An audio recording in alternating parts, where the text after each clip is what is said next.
मोठी बातमी आहे, कारण राज्याची सांस्कृतिक राजधानी म्हणून ओळख असलेल्या पुण्याला नेमकं झालंय तरी काय असा प्रश्न पडणाऱ्या घटना घडतायत। गेल्या काही दिवसांमध्ये सातत्यानं घडतायत या घटना आणि पुण्यात पोलीस ठाण्यातच पोलिसांनी आपल्याला अमानुष मारहाण केल्याचा आरोप महिलेनं केलाय। या प्रकरणी पुण्यातील समर्थ पोलीस ठाण्यातील पीएसआय आणि 5 पोलीस कर्मचाऱ्यांसह इतर 3 जणांवर गुन्हा दाखल करण्यात आलाय।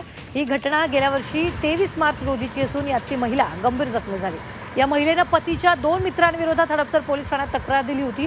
त्याचाच राग मनात धरून आरोपी पती आणि त्याच्या मित्रांनी या महिलेला शिवीगाळ करून धमकी दिली। त्यानंतर समर्थ पोलीस ठाण्यातील एका महिला पोलीस कर्मचाऱ्यानं महिलेला चौकशीसाठी पोलीस ठाण्यात बोलावून घेतलं आणि त्यानंतर मारहाण झाल्याचा या महिलेनं आरोप केला।